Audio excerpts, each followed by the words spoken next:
So we will now begin. So I'm handing over to you, Rosella. Thanks, Georg, and welcome everybody.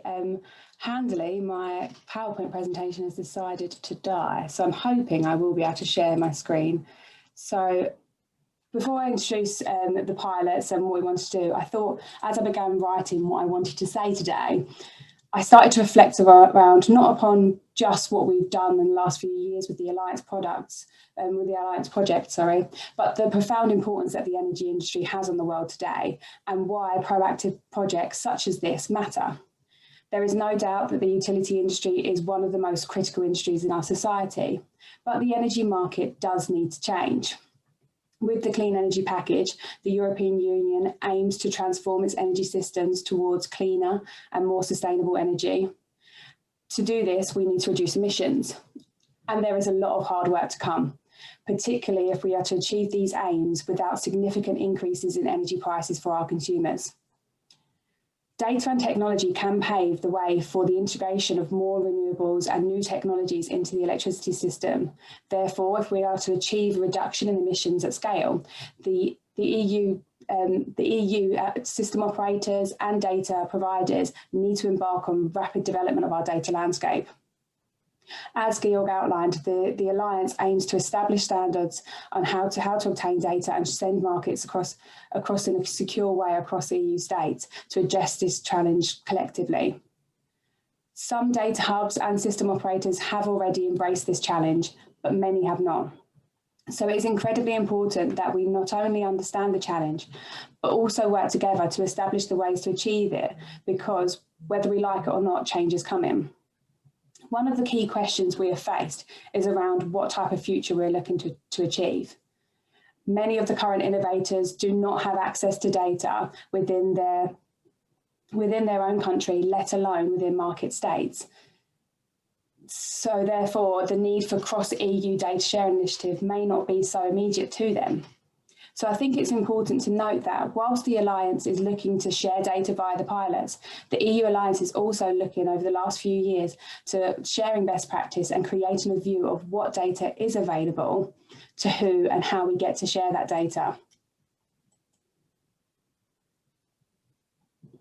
One of the key areas we're doing that is around sharing best practice, and that's one of the reasons why I'm here today.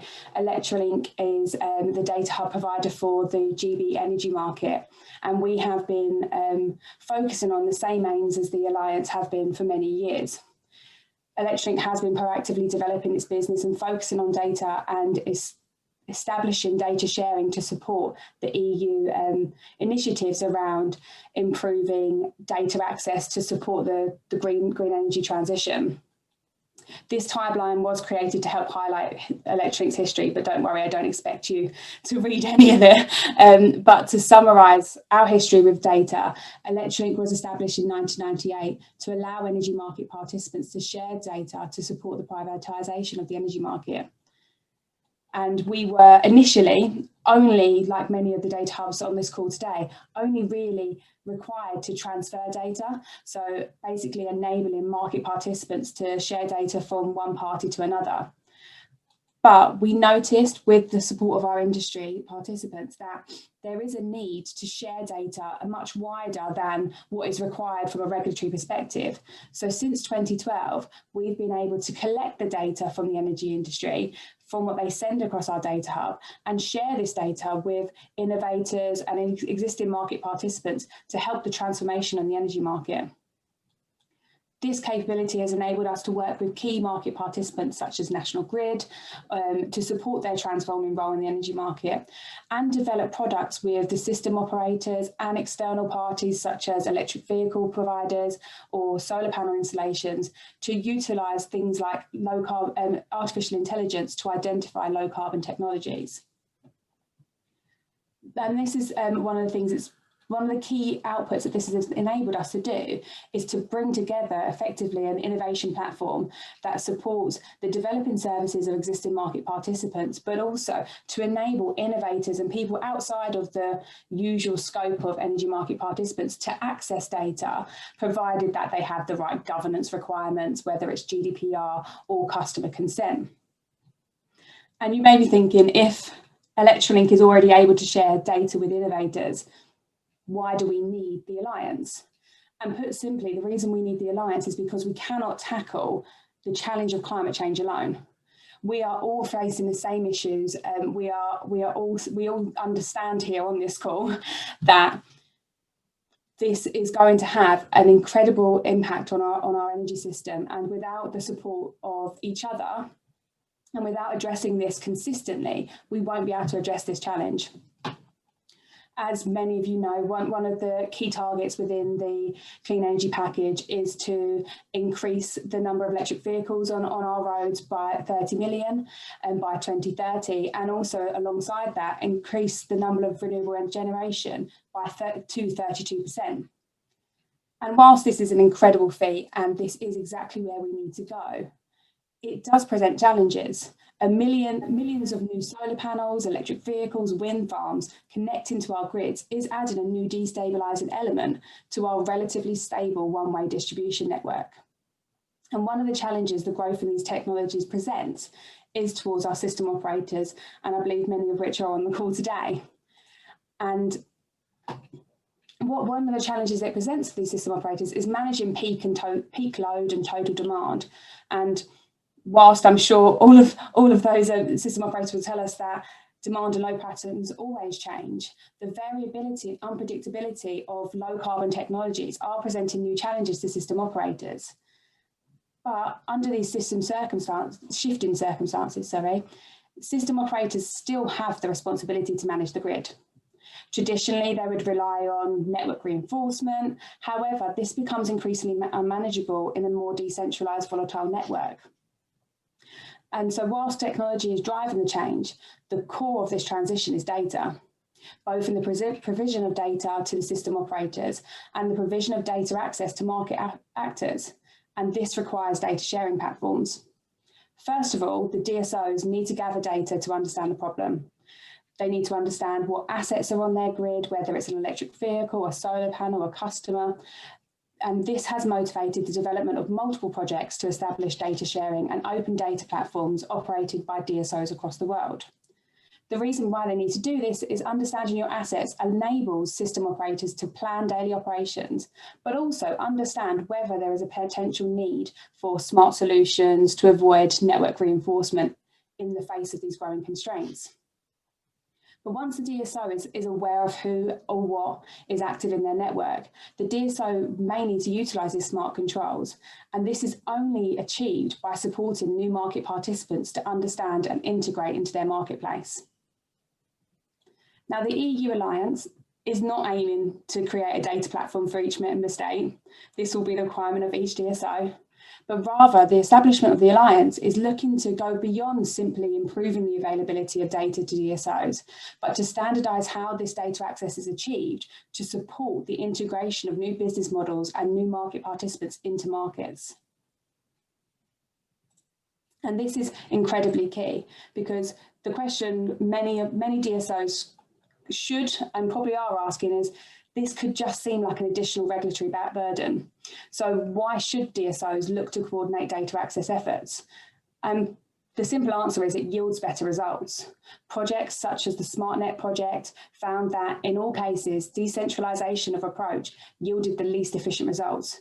Utilising a common model and a standard data exchange model reduces the development effort for innovators and minimises conversion errors when receiving and translating data. And they tested different types of trial methods, and the implementation of trials which didn't have a joint approach achieved lower successes against cost, efficiencies, and the support of DSO constraint requirements. So put simply, standardisation of access to data allows companies to develop digital tools applicable to the whole of the European market rather than specialised or tailored to one member state. Standardising our approach to data management will improve access to our marketplaces from external innovators, which in turn will accelerate innovation and unlock benefits due to faster and easy implementation of new business models across the EU. Studies supported by Elering found that the digitalisation benefits could yield over €1 billion in benefits to the market due to better management of consumer consumption, grid losses and constraints. And this is not going to be a small feat. It is a big piece of work to achieve, which is what, and there are clearly numerous work packages that need to be implemented to do so. And we are very fortunate that we have the support of 9 DSOs even, to obtain a letter of intent to highlight their commitment to meeting this challenge. And the pilots are a key step in this process. The work of the pilots was to understand what value could the industry achieve with sharing access to data and agreeing common standards.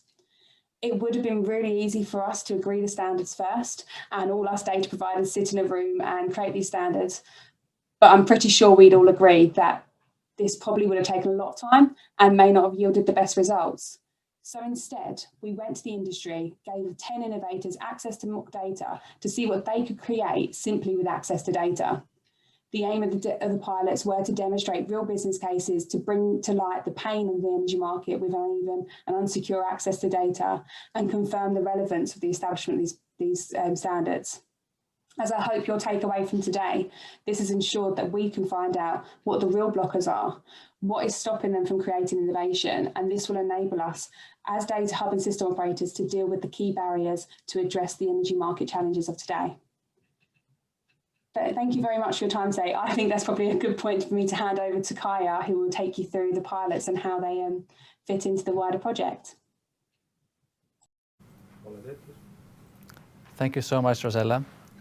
So wonderful introduction of the background and also of the work in the UK. The United Kingdom has been leading Europe in several energy market developments, and it's great to see what you're doing in the data area, and I hope to continue working with you as a non-EU country anymore.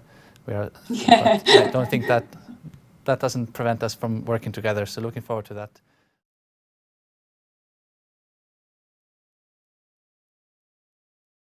Handing over to Kaia Valdmaa now to introduce the piloting program itself and to introduce the study about data access in Europe. Thank you, Georg. So do you see my slides? I hope you see them. Yes, we see your slides. Oh, great.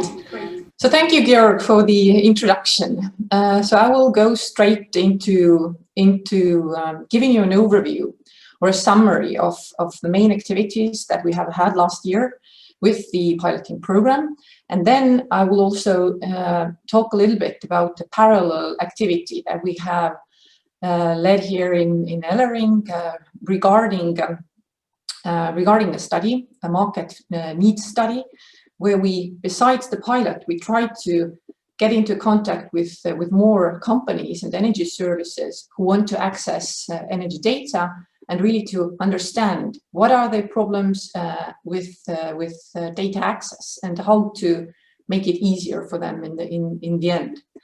So on this slide, you can also see the other grid operators, European grid operators on the left side that have supported us in the piloting activities and also in the wider initiative of opening up energy data in Europe. Starting with the piloting program. So this has addressed Europe-wide pilots of innovative energy products and services that need access to cross-border metering data. So it's not only metering data, because in some of European countries, it's already possible to access the data. But in the pilots, we tried to demo also cross-border data access. And the piloting program had actually two main goals. So first of all, to understand what businesses and services need energy data and what are their problems. So what is their real pain with accessing this data? And secondly, together with the other grid operators from Europe, to develop a secure and reliable energy data access solution for Europe. These are the pilots that we selected in the beginning of last year, in spring last year. So we have companies that represent renewable energy and certificate trading platforms like WePower, Alertis, Siemens Energy, FlexiDAO, and Becor. Then we have energy monitoring and calculation, smart management of building solutions, represented by DEXMA and RA technology. Then we have a couple of integration simplifiers. So these are the companies which actually have benefited in the situation that data is locked, and develop their solutions to provide access to those parties who really want to access the data. And then we also had a renewable energy investment calculator named Sunly in the piloting program. So during this program, Elering offered a piloting environment in Amazon Web Services with mock metering data and also test users. And we also offered consultation and technical support for the pilots. The piloting partners, so they could test their solutions in the piloting environment in a secure environment. So with test users and mock data, they could also demonstrate their pilots on a European scale and collaborate with European TSOs and DSOs. This is the timeline of the activities of the piloting program. So in April, we announced the competition. In May, we selected 10 pilots. Then in the end of May and beginning of June, we did some technical and public kickoffs. And then during during summer and autumn and winter last year, we did the real technical integrations and also some webinars, workshops, and a lot of communication through social media. Besides, so in parallel of this piloting program, we also started to put together the report about market feedback.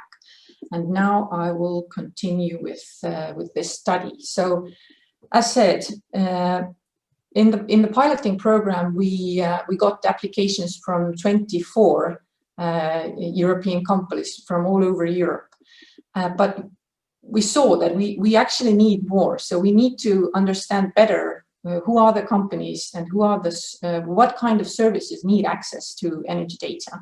And actually, I have to say, every time when I've been talking about the SFeed, the solution that we have here in Estonia, which enables access to metering data to third parties, all the other grid operators ask me, but who are the ones who want to have access? So the very broad aim of this study has also been to convince the other European grid operators that there are companies on the market who need access to energy data, and at the moment this data is not accessible in a reasonable, easy, simple, secure way. But besides this broad aim, the concrete aim of this study has been to give an overview of what are the use cases services that need energy data, what data do they need, and why do they need it? Because it might be that they just need it just like that, but our aim should be to provide that data that is really relevant for their business. And then also to understand how do they access the data right now, whether it's already easy and simple for them, or do they really need help in this area. As actually Rosella also in the previous presentation mentioned that we, with our consortium of the European grid operators who are working in the area of opening up energy data, so we see that opening up energy data really initiates new services and products. This leads to higher competition, more renewables, more efficient energy use, and also activates and integrates the consumer into the energy market, because he or she, in the end, the normal person is the one who owns the data, who has the meter, and who generates the data. So and in the end, we should have a control over our data and control over the services that we use and to whom we let or allow process our data. And this all, again, what Rosella very clearly mentioned, facilitates the transition to a greener energy system and a carbon neutral economy aimed by the strategies and also activities of European Union 2050. So the main use cases and problems that we came up with while doing this study. So I didn't mention it before, but in total, we around 120 companies participated in this study. So, and with around 80, we did interviews, meetings to get a better understanding of their data access needs. And so these are the use cases that we distinguished. Of course, this is not a final list. There can be more. And these can be seen as broad use cases. So under these use cases are several smaller use cases and services that are actually provided. So first of all, energy supply retail. Then we came up with a group of solutions that provide energy monitoring, benchmarking, and remote management of buildings or appliances. And different flexibility services ranging from aggregators to vehicle-to-grid solutions, renewable energy trading and proof of origin platforms. So these are the platforms which trade with real energy, but also some of them with renewable energy certificates. And they are aimed both to residential users or corporate users. So integration simplifiers, these are the companies that we also had in our piloting program, who are the ones who actually benefit from the situation that the data is locked. So they develop custom solutions with the data hubs where data is stored. And then on the other side, they provide a more unified solution or an easier, simpler solution for the different energy services who want to access this data. Then there are renewable energy investment calculators, which basically allow you to, as a residential user or as a company or industrial user, to basically they suggest taking into account your location, your how big is your home or how big is your industrial facility. So what would be the most beneficial renewable energy solution, taking into account all these factors. Then there are energy package calculators, comparison tools, which are actually come from the, of course, there have been on the market previously also different ones of these tools, but now the European Union has pushed this solution in the electricity directive and oblige member countries to come up with non-biased comparison tools. And these kind of tools where users can see all the different electricity packages that are available to them and compare them on a very equal basis. And then finally, we also distinguished different tools that estimate CO2 emissions from energy usage. So as said, this is not a final list. And we will share this report with you all. And there you can see that under these groups, there are also sub-services or sub-use cases that are even more interesting than the broad ones here. So what are the main problems that the study actually showed us? It showed that quite often, if data is allocated in different hubs or in different information systems, then many integrations are needed. Some companies, what they do is if they want to access a new market, they just buy a local company to get to get their client pool and also to have also to use the integrations that have already been made by this company. Or another possibility is also to install own devices. And this is very much the case with services that need real-time data, because quite often the certified meters don't provide real-time data yet. This all actually provides or creates market barriers that decreases competition and switching of service providers. So if I already have a service provider who has installed me an infrastructure of devices, then I might not be very, so to say, happy to change them because I have to do this investment again. Or if I'm locked with one, I don't know, aggregator, it might be might be much harder to switch to another because of these barriers. So this in the end might also lead to higher prices of energy services, not only energy prices, but also prices of the services related with energy efficiency and management. So there is also limited harmonization of standards of data formats and access. And what we also saw in many of the web tools or apps that are provided for users, so without automated data access, so that the data, so I log in and the system is able to identify my metering points right away and also take this accurate metering data or my metering data history. Users have to know it by heart, so they have to look it up from somewhere and they have to insert it manually, which might create mistakes, and in the end it might lead to an inaccurate service. So it would be much easier for those kind of services to receive this data in a machine readable way to provide a more easier service to the user and also more accurate service to the user.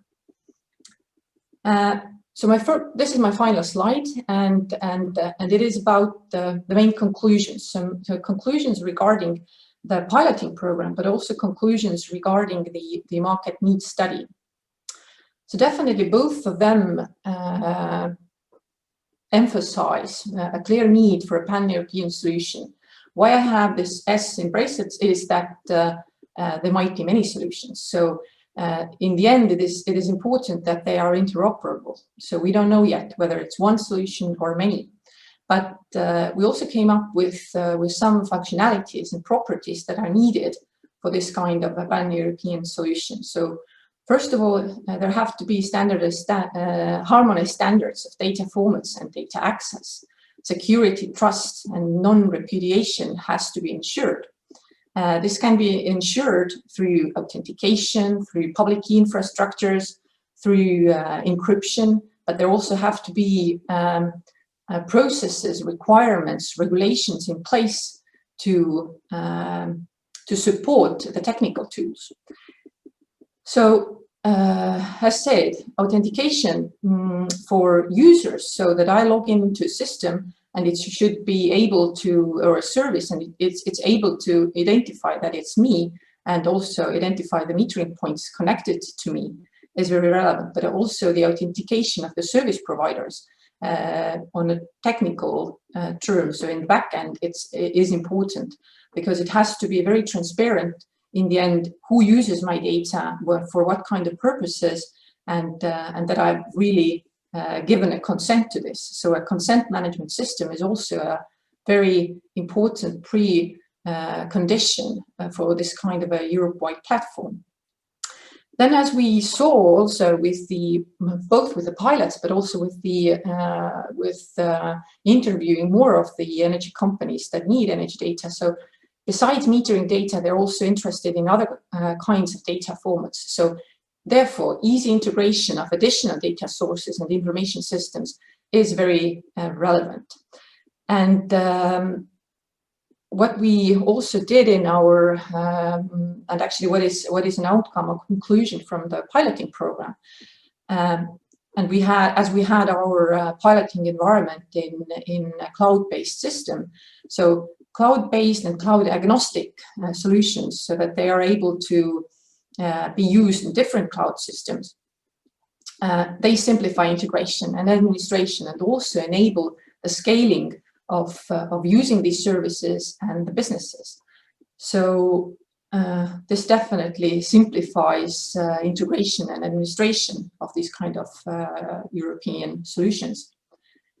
So thank you very much for your attention, and I'm very grateful. And as a final word, I would like to thank all the grid operators from Europe who helped, who supported our piloting initiative, and who have been supporting us in the wider idea of and activities in opening up energy data in Europe.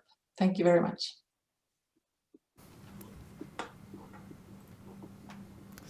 Thank you, Kaija, for a very, very good overview of the problems faced by market participants and also of the pilots themselves.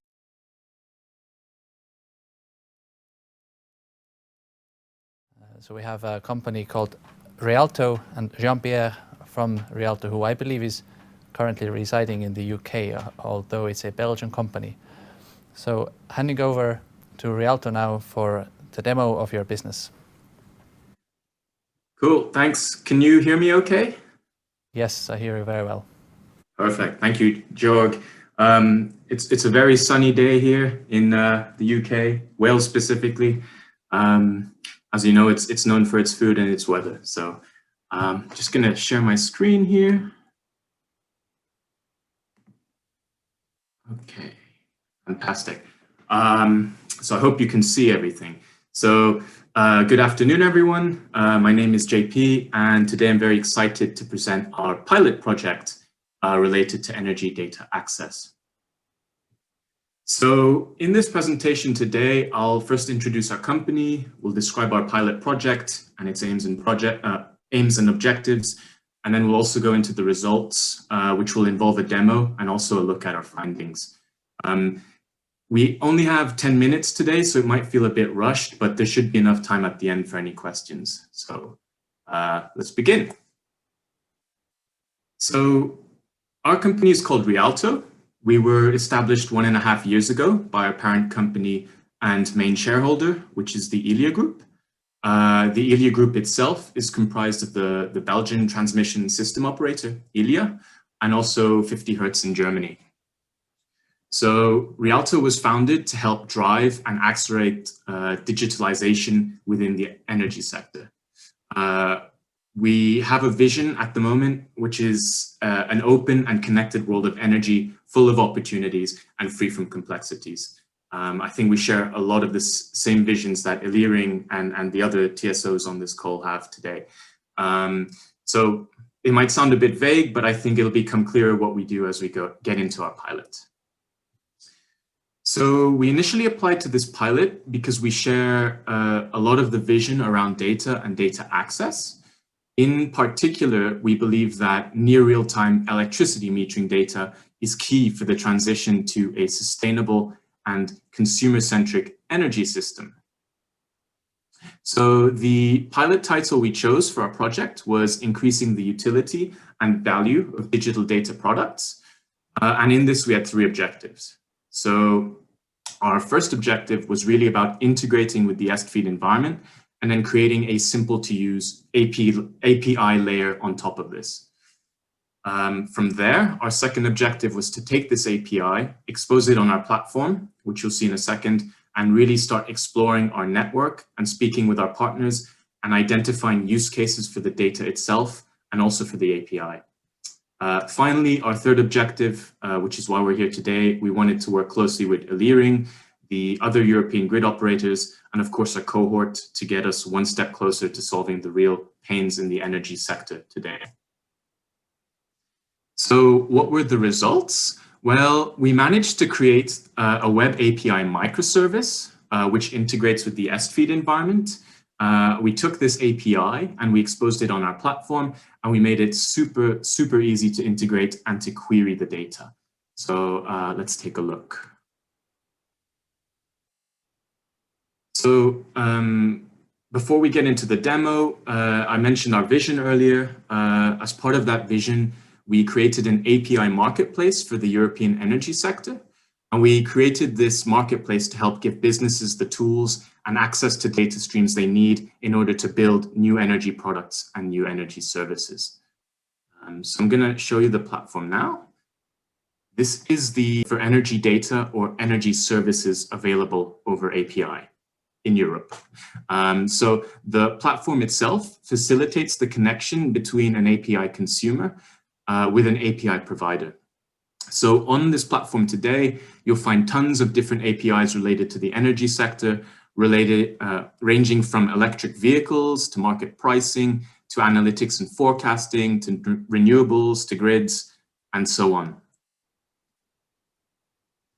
So for our pilot, we wanted to create a simple way for users to access the data within the SFeed system, of course, without compromising on security or on consent or GDPR compliance.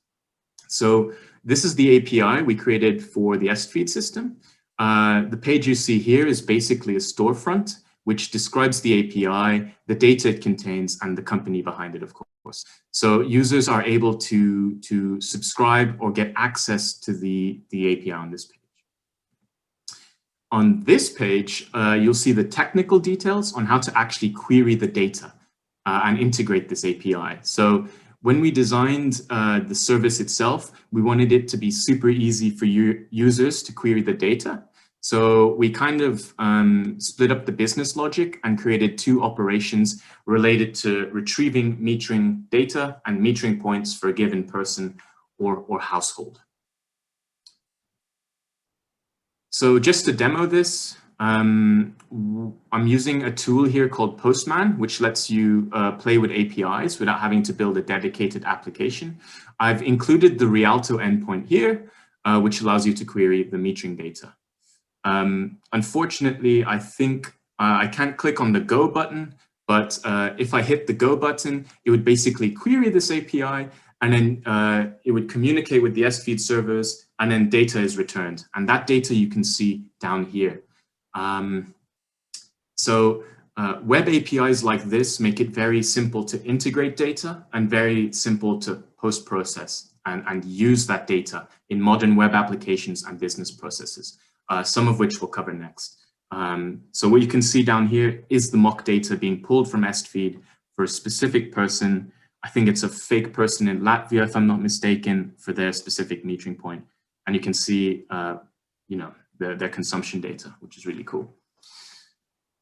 Okay.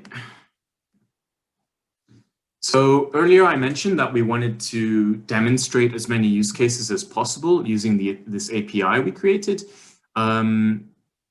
As a result, we interviewed dozens of companies, similar to what Elering did, regarding how they use metering data today, and for what use cases and what data they need exactly. So there isn't enough time to go into detail now, unfortunately, but I think this presentation is going to be shared, so you can take the time to really dig into this if you're interested.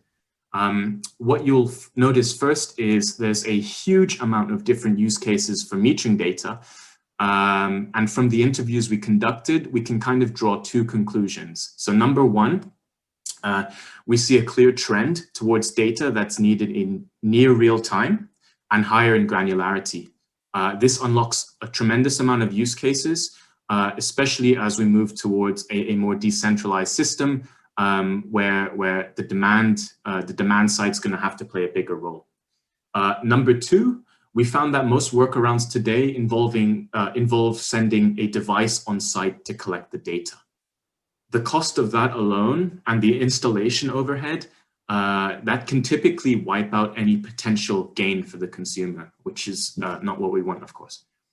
So I guess in conclusion, I think what's clear is that if the regulated routes don't offer the types of data needed or the granularity or the real-timeness for a lot of these use cases to work, then at the very least, the systems we put in place should have a simple way of pairing a device, for example, which would enable that type of data and that type of access to exist. And that's it for the presentation today. Sorry if that felt rushed, but thank you very much for listening. And I'd like to open the floor to any questions you might have. Thank you, JP, for a very good overview and also live demo. So thanks for showing that. There was no demo effect today. Wonderful. I would have a question. re.alto has a lot of experience around Europe. So what do you see the different mindsets and realities in Europe? How is it are there differences between countries in how easy it is for re.alto to operate around Europe? And can you tell us some war stories? 100%. So Europe's funny because every country is different, and then there's different mentalities in different countries.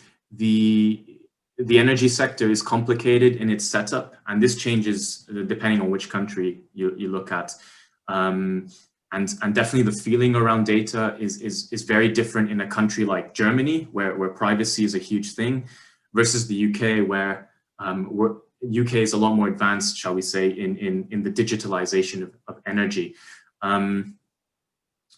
Sorry, could you repeat the question again? I know I was getting to a point, but basically, how easy it is for you to operate in different countries, and what are the differences between countries that you have seen in getting access to data? Very good question. So at a grid level, I think most grid operators are pretty good with sharing their data. Most grid operators will do it in a certain way, but at least in most countries in Europe, there'll be some data that exists which you can access in some way. It might not be the easiest format to access, but at least it exists. Then you look at other businesses, for example, metering data. In the UK, you have several routes to getting that data, but it's not easy. The access exists, but it takes 6 months of integration work, it takes dedicated servers and so on to get access to that data. And then from that, you have a business model which is born, which is similar to re.alto in that people facilitate that access for you. So access might exist, but it might not be easy, which kills a lot of use cases, especially for innovators that don't have, millions of budget, 20 developers in the back office, that kind of thing, that can't afford to put that time into the integration. Once you solve access as an issue, then you get into the issues around standardization. Based on the interviews with loads of different companies, I think even if access existed and it was simple enough, people would be already super, super happy. Once you have access, then we can look at things like standardization and that kind of thing. So I think we need to solve the access issue first, and then we can try and get into best practices and that sort of thing. Thank you for that answer. We will soon move on. I would just like to highlight to everybody that re.alto helps companies have access to data, all sorts of data. So go check out re.alto's website. You can find the name in our materials is re.alto. So have a look. They can help you.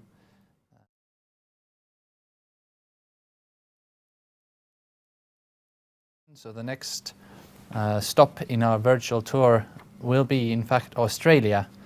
So we are now going to be listening to we.power. Kaspar Garlep, who's the co-founder and CTO of we.power, speaking, I believe, from Melbourne. Hi, my name is Kaspar. I'm the Chief Technology Officer and co-founder of we.power. I will be sharing our experiences and conclusions after the European Energy Data Access pilots. Thanks again to Elering and our great partners there for inviting us to join their initiative. As it is nighttime here in Australia, I won't be joining you live, but I do wish 2021 has started well for you all. So let's get going. We founded we.power over 3 years ago, and over that time we have conducted extensive research and development around the technological, commercial, and legal aspects of new ways to dynamically buy and sell and monitor energy consumption. we.power platform makes buying, selling, and managing source transparent portfolios of energy contracts easy and more elegant than today's traditional energy products. In our first year of operating, we tested various aspects of our technology around the world with leading global utilities. In our second year, we successfully launched commercial operations in Australia. And last year, our solutions have helped to facilitate over 3 terawatt hours of custom green energy contracts for large energy consumers. So why is data and a well-regulated and technically well-executed data access important for the energy transition? Most of us are aware of the fundamental trends. Technology cost per unit is dropping. Energy generation is rapidly decentralizing. Average size of individual generation unit is dropping. So what does this all mean? Well, it means more deals, more counterparties. At the same time, from the perspective of the energy transition, it's quite obvious that governments cannot subsidize renewable energy forever. at least not in Western democratic market economies, and subsidies are decreasing everywhere. So in that environment, we have a growing amount of renewables investment looking for stable returns in a sort of fundamentally more uncertain market. So on the other side of this, we see large numbers of companies making more exotic direct transactions or power purchase agreements with, directly with generators.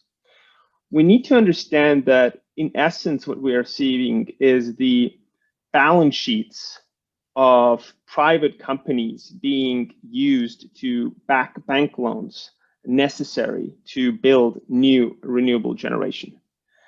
Effectively, PPAs are the model on how new renewable generation can be built without government subsidies.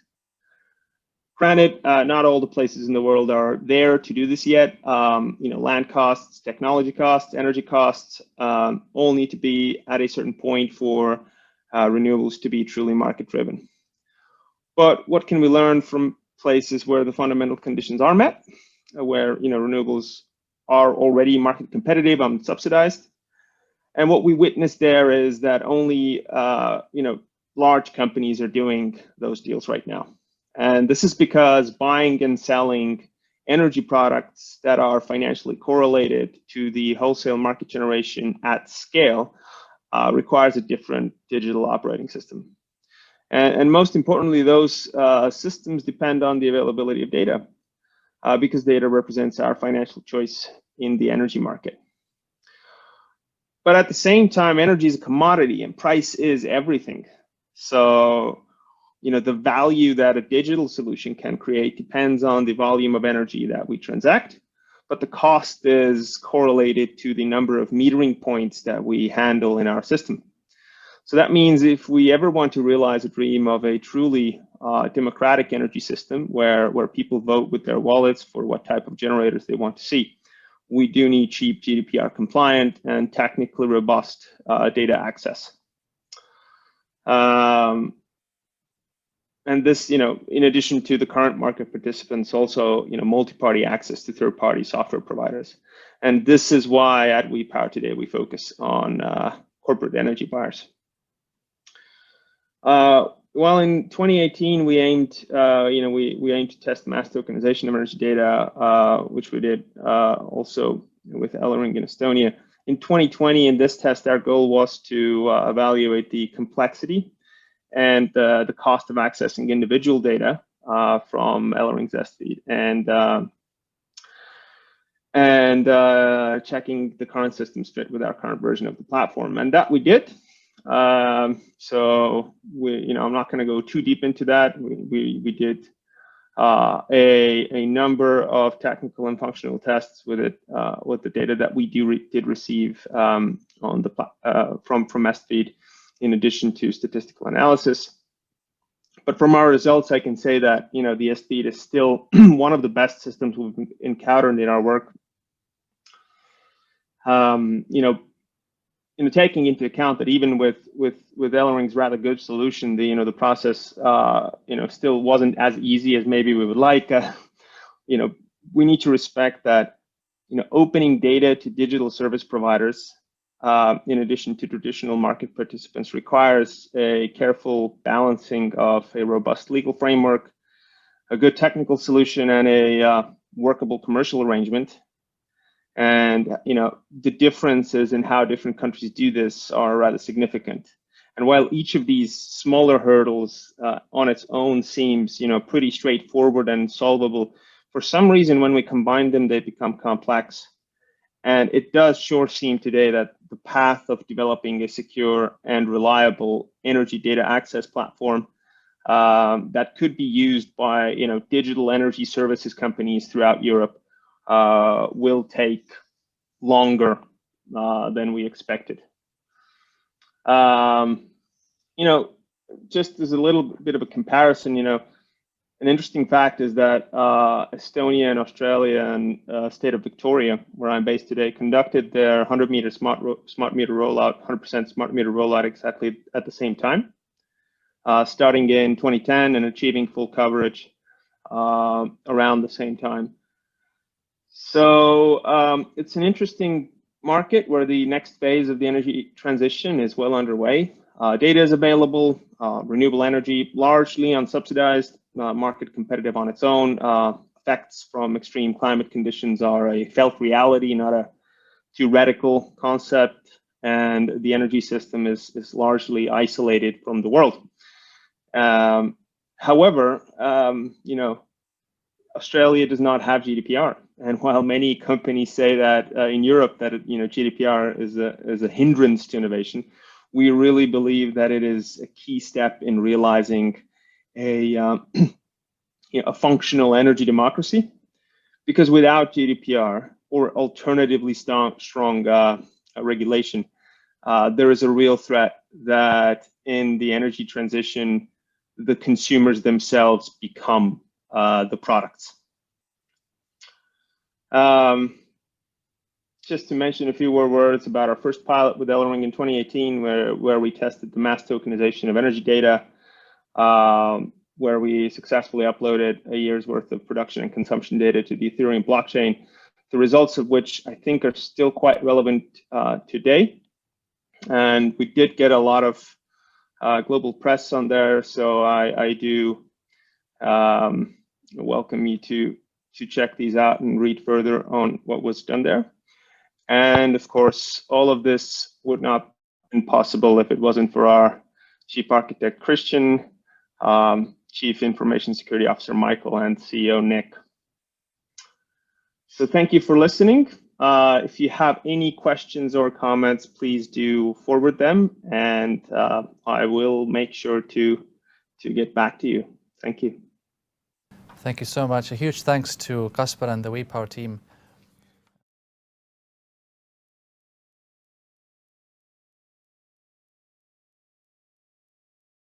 Are now moving on to Lithuania, our next stop on the virtual tour, a company called Elertis. The floor is yours, Eva. Hi, thank you. So I'm here in Sweden, which is very dark and gray right now, but the rest of my team is in Lithuania. And first of all, I wanted to say that I'm very glad to be here, and I'll just start my presentation now. So we're, as mentioned, a young startup from Lithuania. We're only about a year old at this moment, and what we're creating is is a platform that connects local green energy producers and consumers while also providing smart energy management solutions.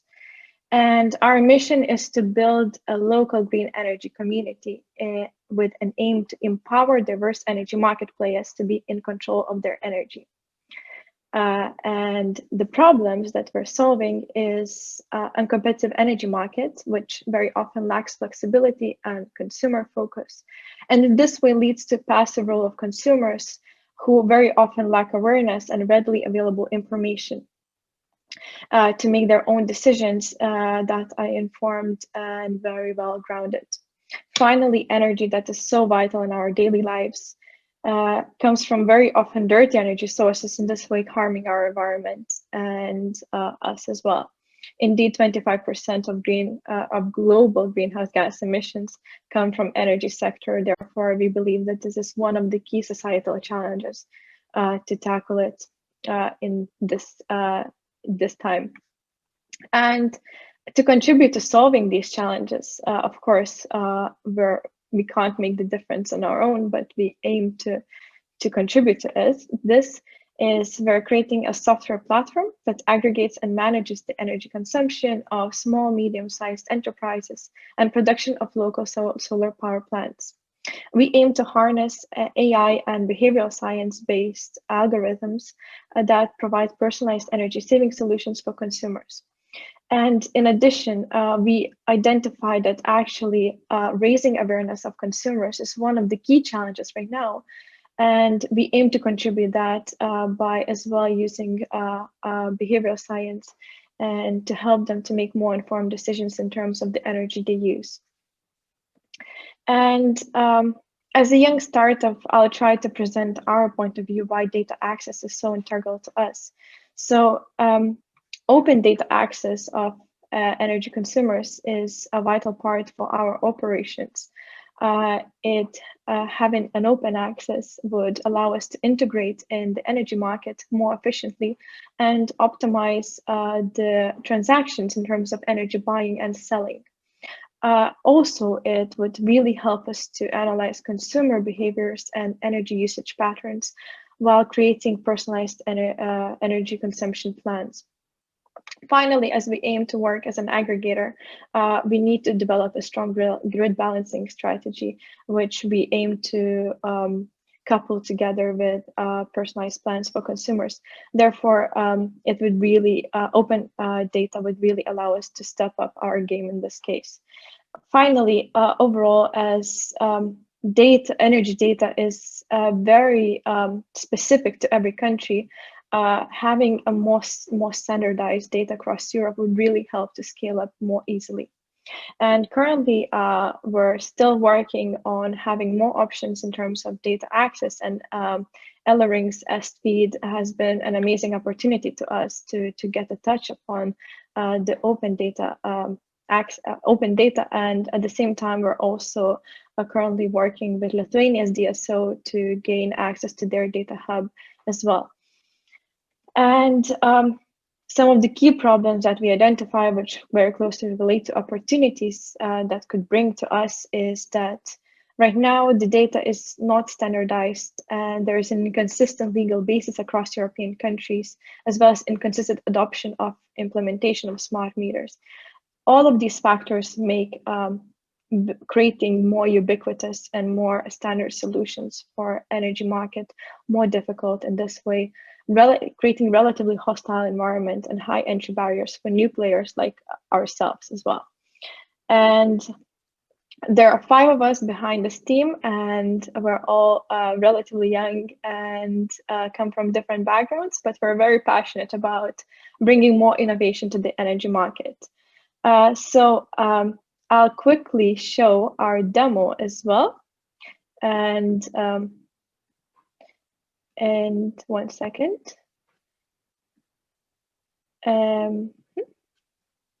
So I'll just show overview of our first prototype right now and explain it a bit more. So here you can see our landing page basically, and and you can see the overview as a consumer, as a producer, as we aim to cater for both. And sustainability is a very vital part of our platform as well. So we aim to align ourselves with this. And here I'll give a bit of an overview from a producer point of view. So it would be just logging into the system, and the producer would see their whole profile, and then all the legal agreements, as well as the wallet and smart meter information. And this is quite a basic overview here. And we're also working on improving the overall system and making UI as easy as possible. So here's more smart meter details, which would give basically the whole information, and people could add as many smart meters as they have properties. And here, if the producer would like to sell energy, they would have an overview of their production, and in case they consume it as well, there will be some guidance given on that. We would also give an overview of the electricity price rate, and the producer would just be able to create their own offer, set their own terms in terms of how much energy they would like to sell, and set the price. And the system would provide a calculated offer accordingly. So then basically the producer would confirm and would place the offer. From a consumer point of view, I'll give a quick overview as well. So the system is basically, the start is the same, and consumer will see their own profile as well in here.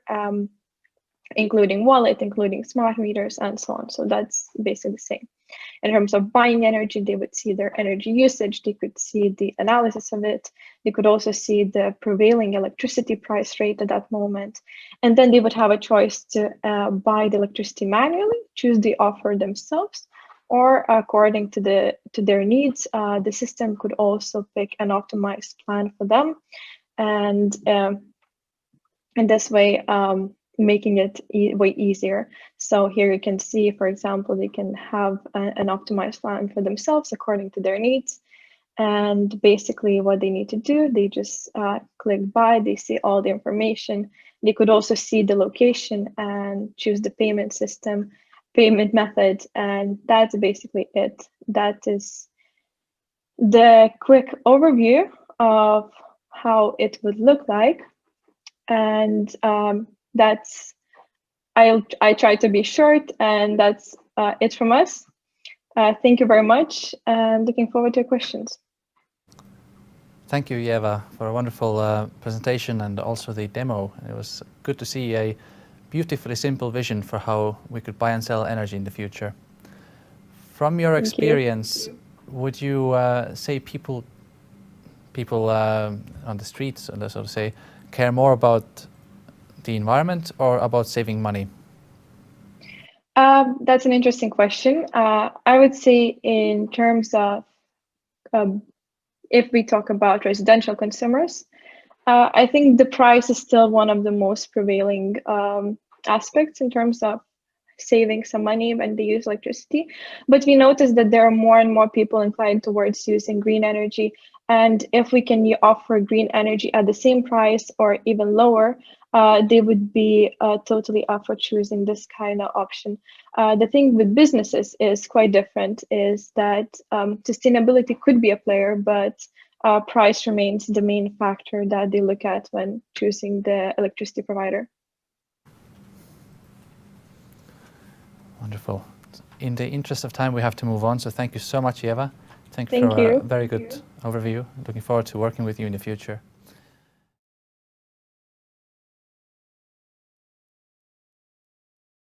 Now we'll take a stop in Spain. We will hear from a company called Dexma, and over to you, Daniel. Yeah, thanks so much to Elering for preparing this pilot. I will be very quick on my presentation, so I will start sharing my screen right now. Perfect. So now you will be seeing right now my screen, right? Yes, we see your screen. Okay. Perfect. So my name is Daniel Ultes. I'm the product director at Dexma. So I basically try to build the best products possible, trying to solve problems in the energy transition in order to help people and organizations to understand and optimize their energy usage, right? So this is our mission. And we believe that the future of energy is digital, and we are actually building it at least one building at a time, right? So Dexma right now handles around 80,000 buildings around the world, mainly located in 30 countries, mainly Europe. And we have around 500,000 of data readings collected every 15 minutes. Everything around consumptions and productions and all that kind of stuff. And we do sell our service to utilities, to ESCOs, and as well to enterprise and customers that they consume a lot of energy.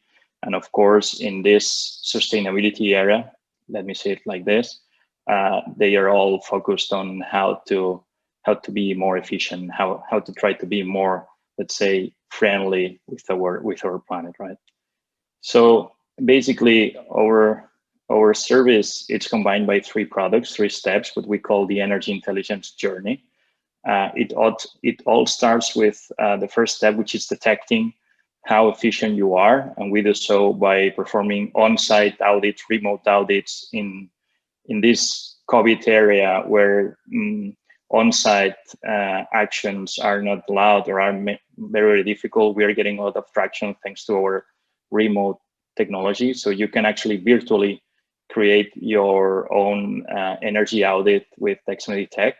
Then let's say that you can understand how efficient you are, right? So if you can save 20%, 30%, 50%, or nothing at all, in the case that you can save energy and there is a good business behind, then you move to analyze and to optimize. Analyze is a traditional energy management system. You can track data in real time, you can verify savings, etc. And optimize, it's our latest introduction to this journey, our latest product.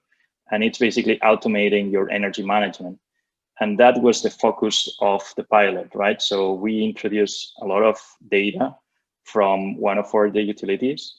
And we're very powerful in terms of data insertion, right? So we get data from all different hardware manufacturers, all different protocols, and even we do integrate a lot with data lakes. So big utilities, enterprises, ESCOs, more and more, they have their own databases based on Google Cloud, Amazon, or Azure. So we do get the data directly from there. And in that pilot as well, the challenge was to integrate with another data source from the European Data Hub, right? And one of our differentiators is the data analytics and the artificial intelligence. Without AI, we believe that you cannot optimize your consumption. And that's what we've proven with this pilot, right? So the EU Data Hub pilot that was performed together with Ignitis, we gathered data from close to 200 SME customers, not very big customers, but it was like their profile of typical customers. It was accounting for a total of 427 data points. A data point is a data string of energy, for instance, active energy, reactive energy, or solar PV production. We got an historical of 1 year data. So this is around 3.7 million data readings that we had to process into our platform. And the good thing is that the whole account, so around 200 SME customers, was created and was up and running in less than 1 hour. So this gives you a sense of the speed of this new era, right? So it's very easy when you have the data in a data hub, then just put it up, run, and create value instantaneously for your customers, right? The objective for the pilot was to test Dexma Optimize, which is the automated energy management system based on artificial intelligence. So it actually, basically, it's like a robot that we train with your historical data, and then we detect anomalies with your real consumption. Okay. So on overall, I have here a few insights. Per customer, the average per customer, we got 63 anomalies in 1 year. This is almost like 5 anomalies per month. This means that Ignitis, as a utility now, he understands that their customers are having trouble with the consumption, so they can proactively contact them and try to offer more professional services or more portfolio services, so they can get more revenue at the same time that they are trying to optimize their customers, right? The worst anomaly, or the top anomaly that was detected, was around 1,000 kilowatt hours, around 138 euros. The average anomaly was around 28 euros. In total, if we do aggregate, in only 200 SME customers, and Ignitis has thousands of them, we detected a potential savings of around 345,000 euros. That would be converted into more than 1,000 CO2 emissions avoided if we do finally achieve, if we do finally save energy with that customers. So showing you the product itself, as I told you, Dexma has 3 products: detect, analyze, and optimize. And the objective for that demo was to focus only on optimize. So we introduced the data, we ran the algorithms, it was very quick. And actually we got the list of the total anomalies that was detected by the system, right? So here you have a list segmented by your customer. This is a global view, but we have all the different customers here. We could be filtering that. And you have a table that says, where is that customer belonging to? This is a number that we place in order to avoid problems with the data confidentiality. And then the impact of this anomaly, how much energy was being overconsumed, the economic impact, very important. When was that performed? That anomaly was taking place on the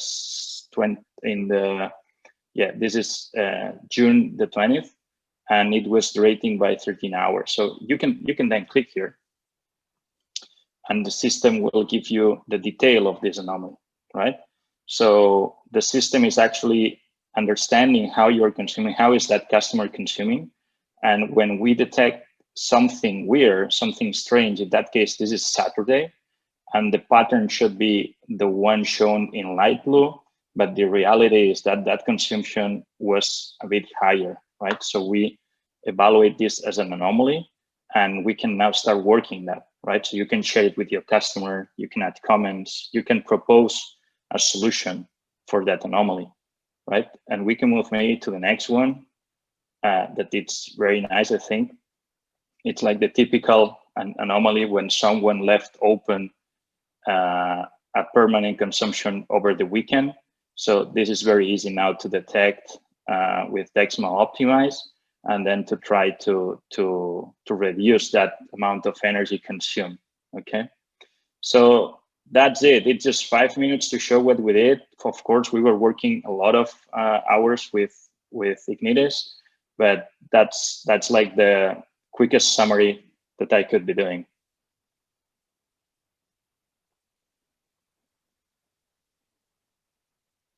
Very clear demonstration, and great to see also the what your customers would see. So we have some questions in the chat.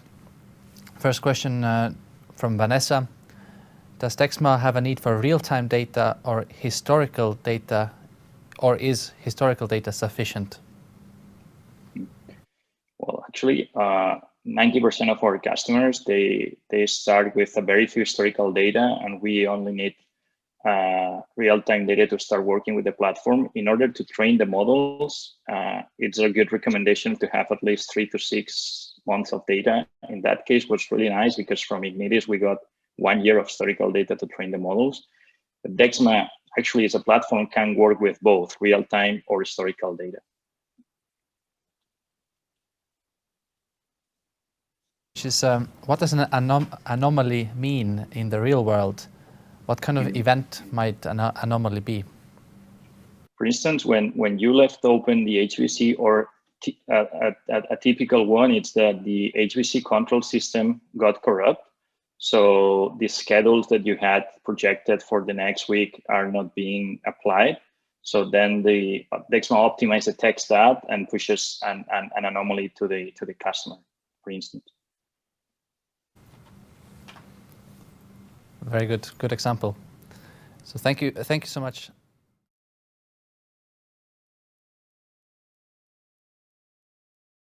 We are virtually flying back to Estonia for a presentation by R8 Technologies, and Ahmet Köse, the floor is yours. All right, so I will start sharing my screen and hopefully everything will go fine there. All right, everybody, my name is Ahmet Köse. I'm a co-founder of R8 Technologies. Today, I will be talking about our experience during the pilot project, especially to impact to our product. So firstly, I would like to start with the product overview. What is our product about? R8 Digital Operator is basically AI-based solution to adjust the heating, ventilation, air conditioning system set points in the large commercial buildings, regardless of their building automation system. Can be Siemens, Niagara, Schneider, Fidelix, Sauter, Wonderware, etc. So it comes with a remote setup. And then the solution itself is a software as a service, so it's not coming with any hardware or any kind of dependencies. This is a cloud-based solution, and it follows simply 2 main KPIs: energy efficiency and comfort in the climate. We basically follow the shared savings model. What does this mean? Obviously, we start with the integration, meaning the digital transformation of the building. Afterwards, once we do see what are the points or set points meaning for us, then we start monitoring the product, the building. After a few weeks, let's say up to a month, integration plus diagnostics are completed, then we are delivering our diagnostics report, which means how the mechanical conditions and operational performance of the building is. If mechanical conditions of the system, HVAC system, is fine, we start our autopilot or the intelligent autonomous control. The savings starts from the day one, but we move control gradually. So by the end of the second month, we shall be able to control any possible set point or any possible subsystem in the HVAC. And then we move on with the monthly reporting, meaning that in every month, the building owner or building manager receives the KPIs of their building together with R8. And then what we do is that sharing the savings 50-50 with the building manager or building owner. So in this regard, the data aggregation actually is the key to measure the KPIs for R8 digital operator. So from indoor climate perspective, what I would say is that it's possible to collect the sensor data, what is available within the indoor climate, let's say in the room areas, temperature, CO2, humidity, whatsoever is available. Otherwise, it is possible to aggregate this information to indirectly with the return temperatures or whatever is available once again. In the worst scenario, we do recommend or request from the building managers to install some sensors or contact the maintenance company to do it. So from this direction, we can make the aggregation of the indoor climate data based on either the standards like a H3, S1, S2, Finnish indoor climate, etc., or building manager preferences or tenant preferences. So what we are saying that we are providing a flexibility for each building to follow up their own indoor climate policy. And then what we are doing is that following the KPIs of the indoor climate to make sure that the need or expectations are going to meet. So this is the chapter 1 from the indoor climate perspective. From the energy metering data, what we are going to do is that we are trying to optimize all the HVAC systems and then providing energy efficiency, and how we can validate this information always with the energy metering data. This is the most accurate and most objective information that we can collect, and we can compare with the degree days or the base year or savings, etc. But the metering data is the #1 key here. In some areas, in some buildings, the metering data is connected to automation system, and we can directly connect it. But again, this is not a 100% case. In this regard, what is really important for us is that collecting all this metering information from one reliable and convenient source. And then in addition to other, it doesn't have to be all electricity, it can be heating information or other energy related information to commercial buildings. So here, where this data pilot project, the importance of it starts for us. But then, all in all, what is most important here is that the understanding two main KPIs, sometimes they conflict, meaning that to make sure that indoor climate is good, you need to make more energy consumption even than before. And then again, that this is really complexity where the R8 digital operator is actively working. So let's come back to now the data pilots project. Our aim was the transparent overview for the facility managers towards HVAC. Previously, it has been difficult to understand all the technical conditions and systems for especially non-technical managers. What we have done is that we create a building management tool for facility managers to steer their building between the indoor climate expectations and energy performance. And then we already shift our direction from test environment to live environment in Elering. So we are expecting that within a week or two, we will be able to connect to live environment. So meanwhile, we already contact with our clients, especially in Estonia, that they are going to give us access for their energy metering data. So which means already the other side of the business is already waiting for the technical side. And all in all, what we aim to do, automated reporting tool for transparent overview, we made it happen. So what comes next is that getting the information from the SFIT or Elering side, and then aggregating this information only from one channel. So present, what we have is that two KPIs comes together with our monthly report or transparent overview, and it delivers to facility managers. And then we do make it happen in every month. And then this is also some of the comparison of the previous months, so we can actually see how well the building is performing compared with the other months. And what will come after today or after this data pilot ends, we basically will ask from all our buildings or all our clients to connect to Elering. So which means that we assume more than 30 commercial buildings, large-scale commercial buildings like shopping malls and office buildings and hotels will be connected there. And then once we do have able to control let's say that big power or energy, which means that we are going to shift the energy load based on the demand or maybe demand response. This will show up.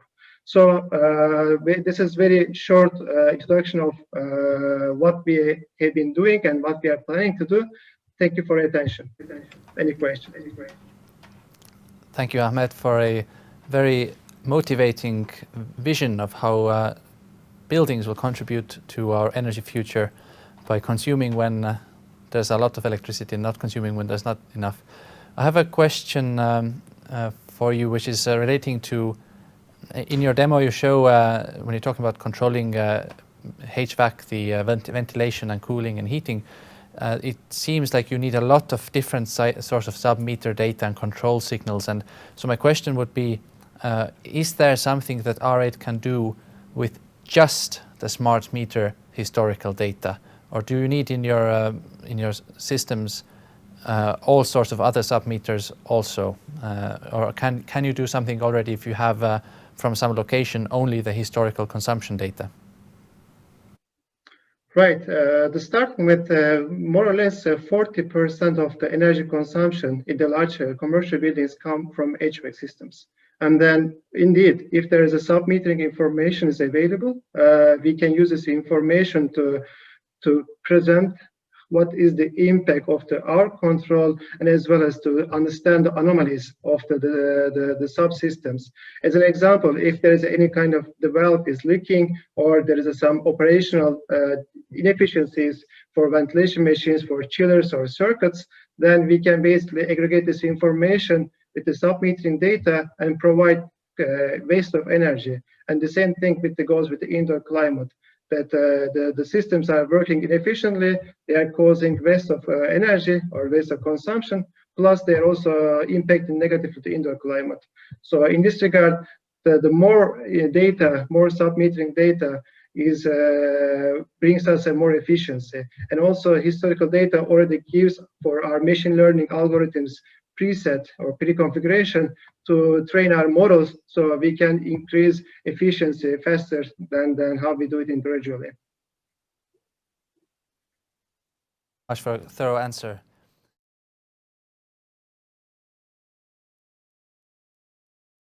Siemens Energy, we are going to hear from Maria as well as from Luis, so handing over to Siemens Energy. Hello, good afternoon. My name is Jasmine Nieto. I'm industrial engineer and work as a sales manager in Siemens Energy. As Siemens Energy employee, we are committed to protect our planet and also to drive the transition to a more sustainable, reliable, and affordable energy system with, of course, our innovative technology. So that's why we are here, and we are innovating with eEngenia, a brand new blockchain platform for energy transactions.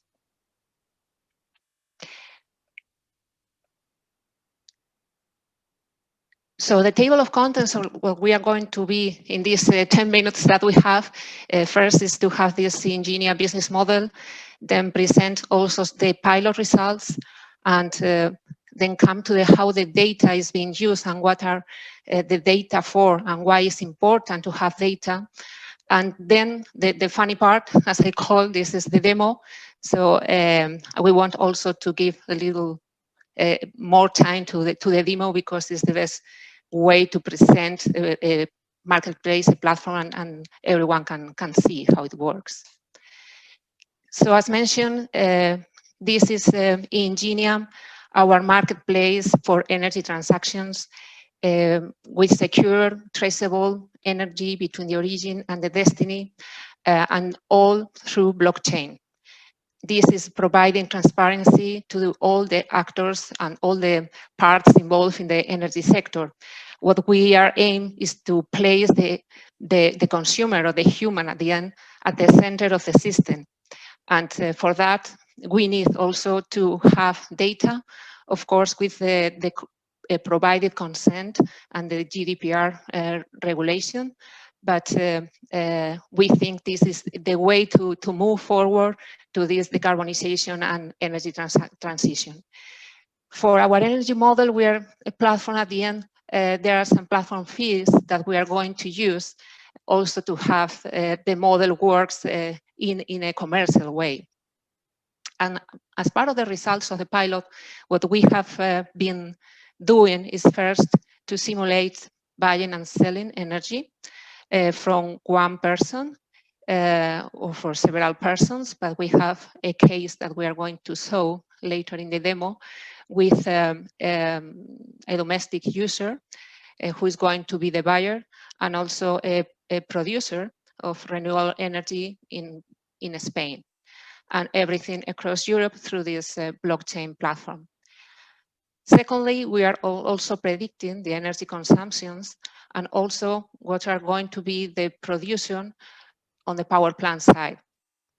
And of course, the integration of consumer smart meters of different European countries' standards, we know also is part of the challenge of this pilot. These are some images so you can have a flavor how our platform is going to ride, that we can see later, and how we use this data. We have been working together with Loyola University in Spain for a Bayesian additive model for predicting energy consumption. For that, data from the electricity consumption register of 200 buildings in the city of Latvia from the last 3 years have been used and training the predictive model. This data has been correlated with exogenous information, for instance, with the weather stations, as you can imagine, but you can show also the potential, of the tool if we have more time and more data to run and train the model. For this characterization of the demand, we have done some correlations between variables and have a better knowledge of the energy profiles in Latvia. This kind of analysis is also necessary to not penalize the model for generating noise or with variables that don't provide relevant information.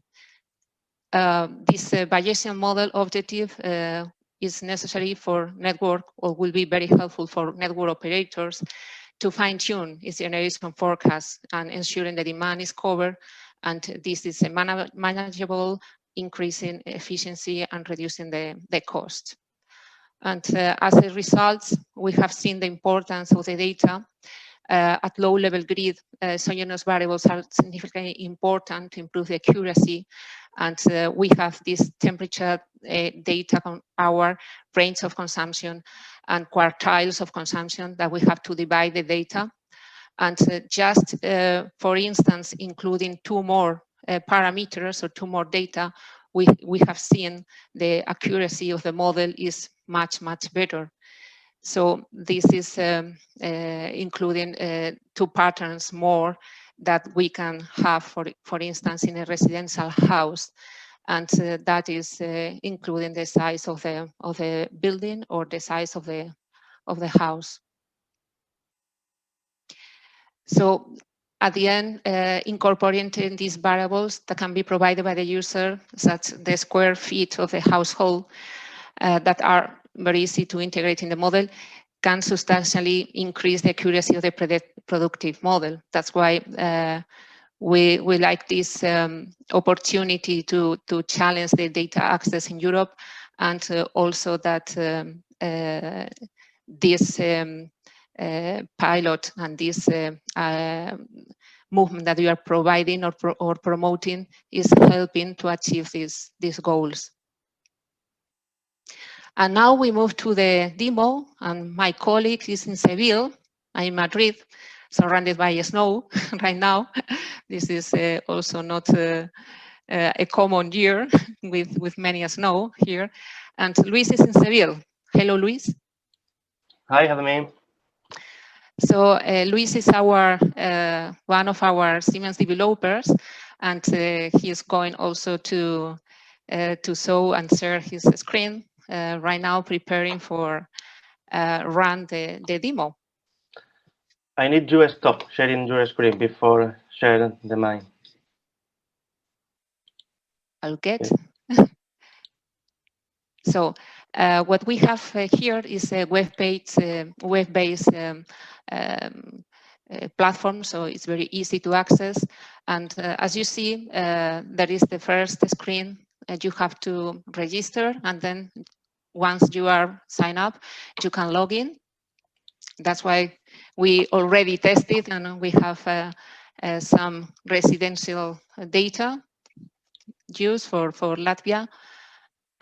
This is Inesa Galante, is our consumer, and what she is, she has a profile that we are seeing here. Is a standard or typical profile, and what is more interesting is how she can now select offers. For instance, she can choose for kilometers, for distance, for type of technology.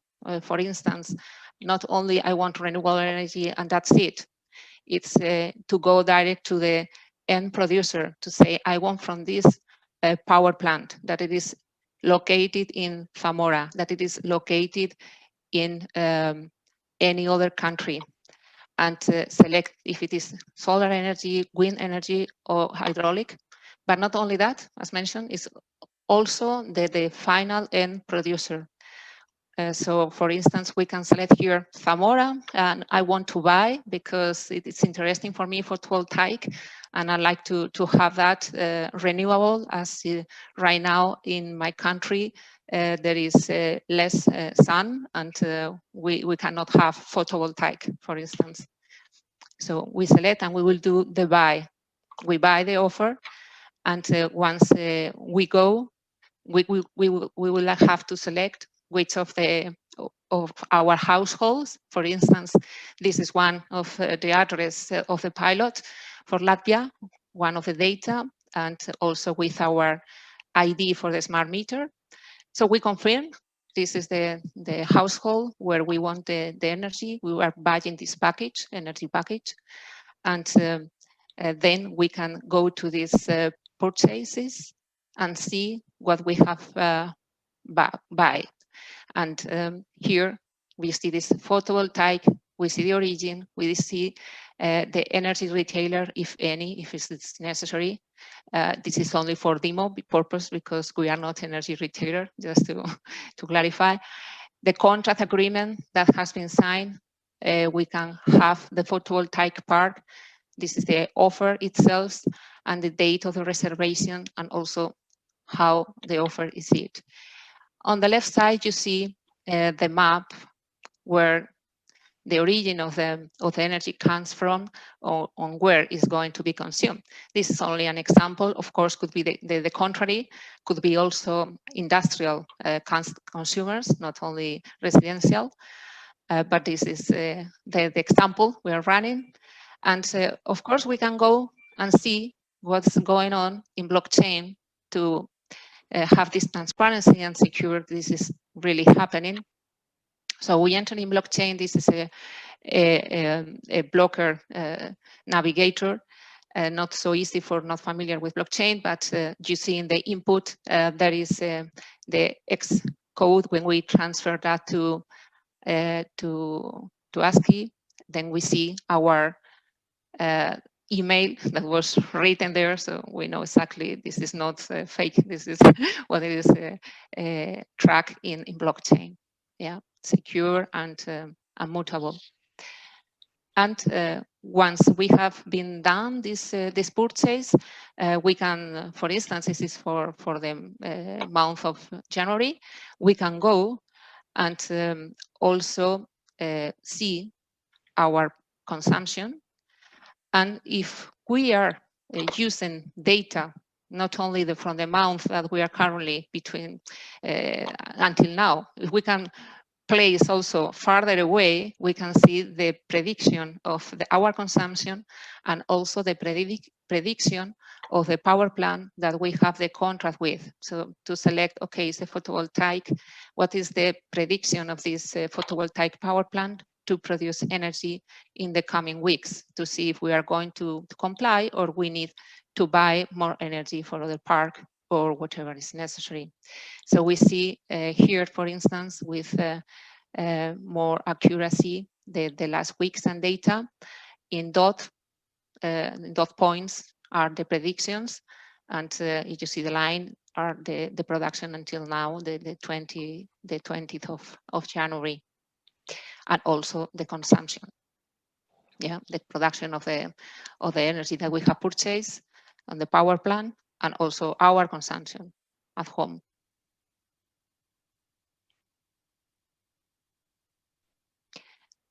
So I don't know if there is any questions. Thank you very much to Elering, to all the European TSOs that participated in these pilots, and the rest also of the companies that have been participating. And from our side, to our partner, University of Loyola. And if there is any question, we are happy to answer. You do. There is a question in the chat room, so I'll ask the question to you. Does your platform also manage the transfer and cancellation of the guarantees of origin, as this is mandatory from a regulatory perspective? So the question is, do you also work with the guarantees of origins schemes? Yes, yes. We also work with that. For us, as we see, in many of the countries, the guarantees of origin is not really the more transparent or performing more transparent way, because it's something that is counting after it is the energy produced, and only after that, for instance, in Spain, there is a count of how much has been produced, and then we assign energy.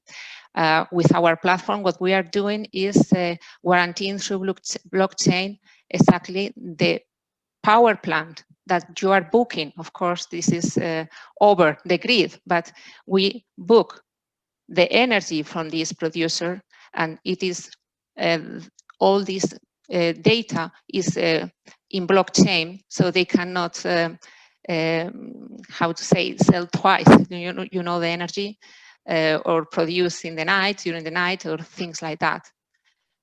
This is not an add-up of renewable. This is the difference. So for our point of view, this is more stringent for the purpose of renewable. But of course, we understand there are some corporations or companies that still want to have the certification of origin, and we can do that in parallel. This is more easy. One more quick question before we move on. When can I, in Estonia, buy solar energy from Spain over your platform? When can I buy it? So I would like to be today. I think the technology is there.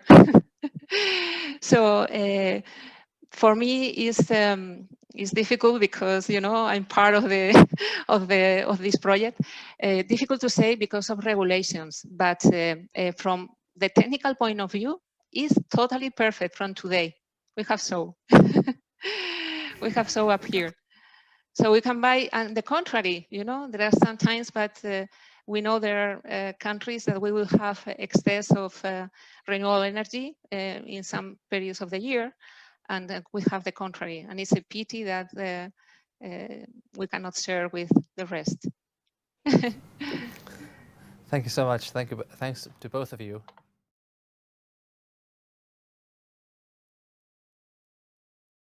So we're handing over to the company called Bekor. So Hans, over to you. Good afternoon. I am happy to invite you to Fredrikstad, which is a small city south of Oslo in Norway. And it is actually also a very important area for development of electricity market software. This is actually the area where the software for the first power exchanges was developed back in 1990s. And I will get my presentation up and running. We have called our presentation Power to the People. And our demo here, or our showcase here, is about how producers of renewable energy can realize the values that lies in renewable energy production. And together with me, I have our CTO, Rune Bøen. So we will do this presentation together. And we are very grateful for being chosen as one of the pilot cases in this project. It has been a learning experience. And we were actually the last kid on the block, so we have not had so much time to run the pilot, but we have had some quite interesting findings that we will share as we go along.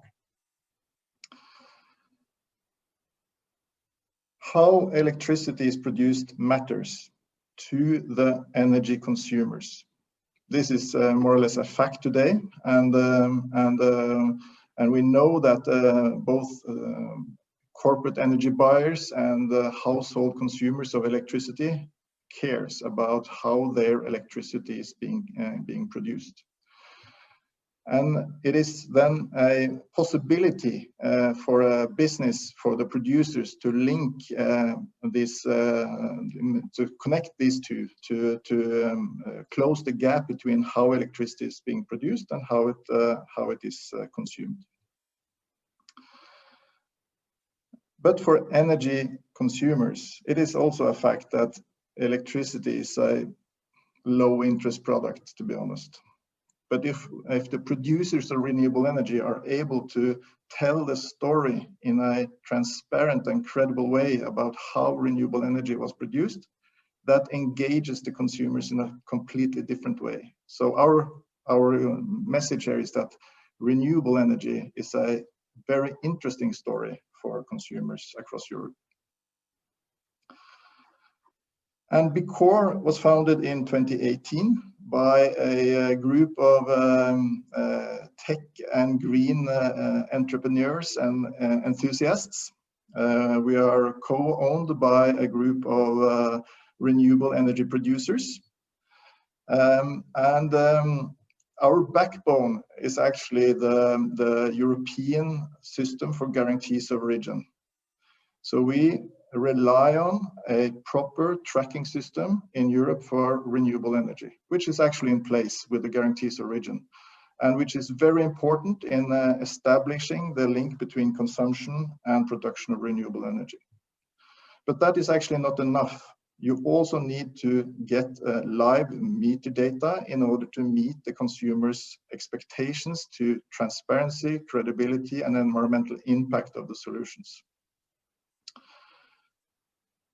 Last year, we launched a solution for corporate energy buyers, which is named React, which is actually a web shop for renewable energy.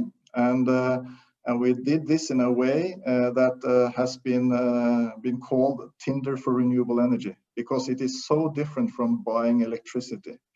It is about presenting the production of renewable energy in a nice and representable way, so that the consumers actually choose you. And the whole purpose here is to avoid just ticking the box and instead creating a tangible connection peer-to-peer between the producer and the consumer of renewable energy. And through that enable impact on the energy system. So this React, you can look it up yourself. It is you can Google BeCore React and you will find this web shop and you can check it out. we have more than 100 power plants globally available for you to select from. And last year we sourced almost 15 terawatt hours of renewable energy through our platforms. We are a company founded in 2018, so we are still running fairly small numbers, but this is scaling up very fast because of the demand. This is demand driven actually. When it comes to our pilots, we see that producers of renewable energy are meeting some very, very complex challenges. Before, the consumers of renewable energy accepted a sort of bulk documentation about the origin of energy. They accepted that this was the claims were related only to renewables. But today, the customers are expecting to know when and where and how the electricity was produced. So, and we also know that in Europe last year, more than 600 million megawatt hours of renewable energy was issued, transferred, and cancelled through the Guarantees Origin system. And when we then see that more and more small customers want to have a high level of precision of the data and the documentation, the data flow or the data needs are exponential. And for the producers of renewable energy to meet these expectations is a challenge. So what we want to show you today is a way that the producers of renewable energy can manage a complex portfolio of renewable energy. And one of our challenges here was that today we have a data access complex. We read the data from different energy hubs, national electricity hubs. We get data from power suppliers, from consumers directly, from renewable energy producers. And we also get data from the geo registries across Europe.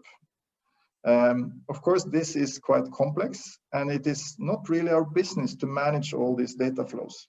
So our ideal world would be to have it like this. One European hub for consumption and production data, and one European GEO hub. That would enable us to provide the optimal solution for our clients across Europe. So then let's look a little bit at the setup for a producer of renewable energy, and I will just switch to the live setup. So this is then in our peer-to-peer ledger for renewable energy, and we have then demoed a producer setup, how a producer of renewable energy can manage a complex portfolio of sales of renewable energy to different types of clients across Europe. So what we actually have done here is that we have uploaded actual production for one of the producers that work with us, and we have connected with the Elering data hub and collected consumption data for some of the consumption points and matched those consumption points with the production of our producer. So each bar here shows the production in a time period, and then the green color shows the consumption of renewable energy. So a contract for renewable energy. And here the producer can add a number of small renewable energy buyers, and you can see to the left here that in January 2021 there is a group of different layers of consumers adding up to a small volume here. As you can imagine, if you have hundreds and thousands of small consumers buying small numbers of megawatt hours of renewable energy, it is quite a task to manage this in a spreadsheet or in manually. So you have to have digital tools to do this. We have also added some larger buyers so that you can see how they fill up the total consumption or total production of this producer for some of the months here. And the producer can then have a mandate, how much they're allowed to sell. They can check how much they have sold compared to the mandate, aggregated on all different types of sales and consumers. They can check if they have corporate PPAs sold. They can check if they have bundled GO sales or unbundled GO sales. And they can also see how the invoicing plan is developing, and they can also check different levels of deals. And then they can also dig deeper if they want to, and they can check more in detail how things are going on different years. They can check their mandate in more detail. They can sort of use this as a renewable energy portfolio management system. And bear in mind that what we have done here is that we are combining both guarantees origin and actual meter data from both the production and the consumption. And then, Rune, the interface solution, how did we go about and what did we find? Yeah, well, as already pointed out, we had a very late start. So basically we had only 2-3 weeks of efficient work to set up the interface and test this. So basically we use a development platform which is based on Node.js and API first and REST APIs primarily. So normally we can set up these interfaces very quickly, but we experienced some challenges here. So we tried to do this directly from our environment, but after some trying and failing and some communication with the Elering team, there were no examples on how to do this from Node.js or JavaScript type of environment. So we ended up with a setup like this, where we created a Java application in between that was based on the SDK from Elering. And we call from our system with the REST API to the Java, and this communicates with Elering. Vice versa, when we have the polling service receiving data, we post them into our system with the REST API. So from this, we basically have the experience that we would prefer to have and move the implementation of the interfaces into our sphere, because it's not optimal with this box in between. But with the limited time we had, this is what we managed to do. But from what I've heard here from the presentations earlier today, I guess the re.alto's API would actually definitely be of interest to us. So some learnings today. So we are still learning. Okay, and just to sum it up, for consumers across Europe, both corporates and also private households, to document a renewable origin is important, and we want to make that choice transparent and impactful, so that consumers across Europe can take part and actually also speed up the greening of the electricity mix in Europe. And again, thank you to Elering for inviting us, and we are open for questions. Thank you so much.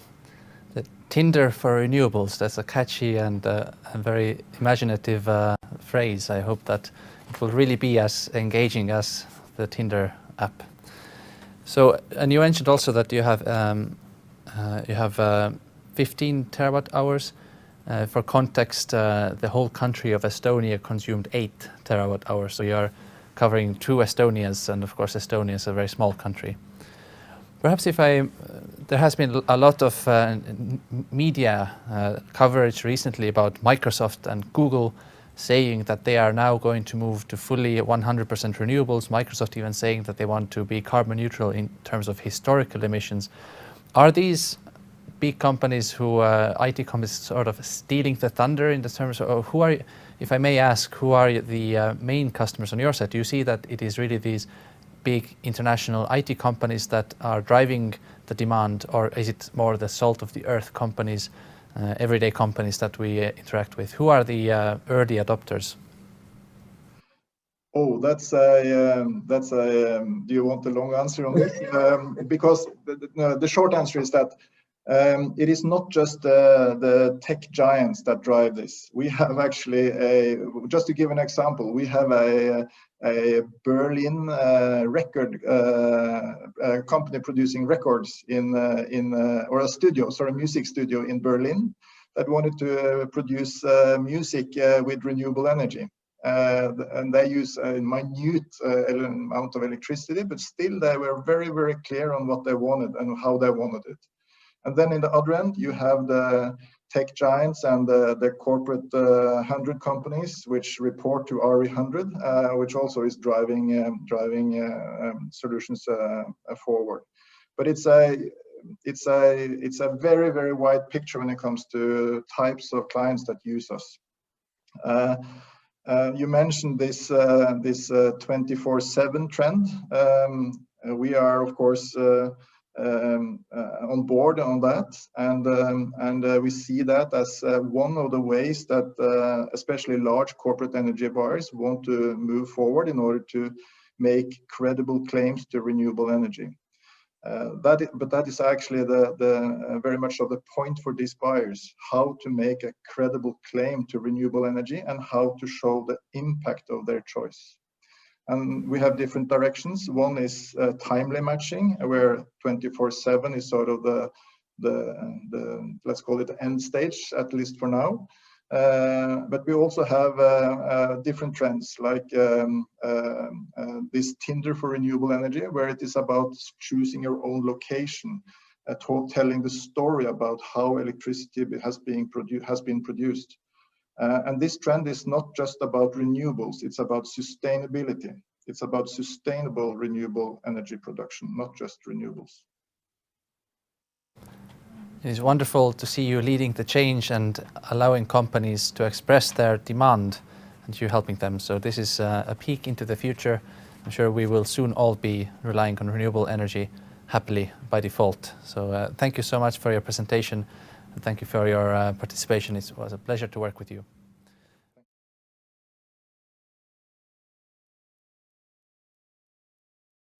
Hello, I'm Simone and I'm FlexiDAO CEO and co-founder.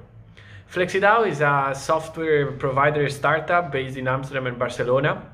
And we, in a nutshell, we build software solutions to help corporate consumers achieve a truly zero carbon electricity consumption.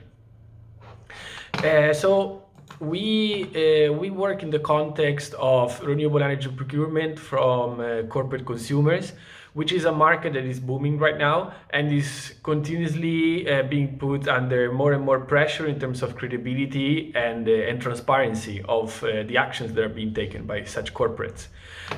This scrutiny is being driven mainly by shareholders, investors, but also customers and NGOs. So there's really a growing pressure on corporates not to just go green, but to really have an impact and being able to have an impact with their procurement strategy. And this is a consequence. It's creating a lot of new challenges for energy managers and procurement managers, because first of all they need to execute on a decarbonization strategy by a given and reach a given target, but also need to do it in the most credible and transparent and impactful way possible. And this means that the energy management team and the procurement team of large multinationals need to collect a lot of different information and data in order to be able to monitor their procurement strategy and to report it. And many times, and this is indeed what the challenge and the pain that FlexiDAO we want to help them with. So FlexiDAO will build Respring, a platform that offers a holistic view over a company entire procurement renewable energy portfolio.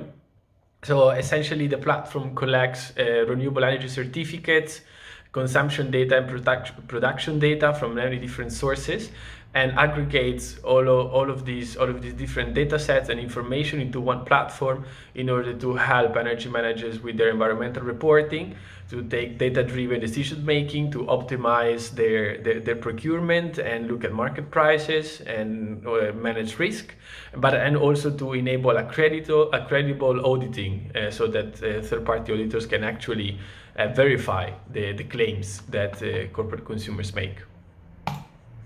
When it comes to the data, which is the topic of today, I've mentioned that we work with energy certificates. We also work with public data sets in order to calculate CO2 emissions. But when it comes to metering data, we heavily rely on consumption and production data. As a company, we do not have our proprietary hardware device.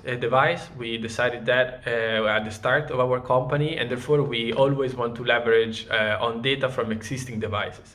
And our preference is always to get data from fiscal meters, to get settlement data.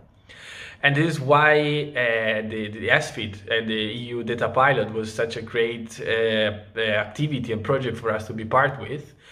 Because it really gave us the confirmation that relying and believing that eventually we will be able to get in an easy and standardized way access to private metering data is the way to go, is the right way to build our business on. And therefore, right now, we are already integrating with different data hubs across Europe, but we really looking forward to the opportunity of having this access standardized. Regardless of the current difficulties that we have in collecting data, because really right now there's not a clear way across Europe to do so. We are currently working in 9 countries with our platform. We have several partnerships with different utilities and some grid operators that from which we get the data. And currently we have 24 corporate buyers using our platform to monitor their procurement. And they do so at different stages of what we call the renewable energy journey. So our value proposition aims to actually help corporates along their entire journey. We want to become their data partner, along the journey, so that we can enable them to to monitor the procurement and take decisions. This starts at the beginner level when companies are just buying certificates, they're offsetting emissions, and slowly it goes towards the intermediate, where companies already are procuring through PPAs. They're more careful about the additionality, the regionality, and the actual impact of their procurement.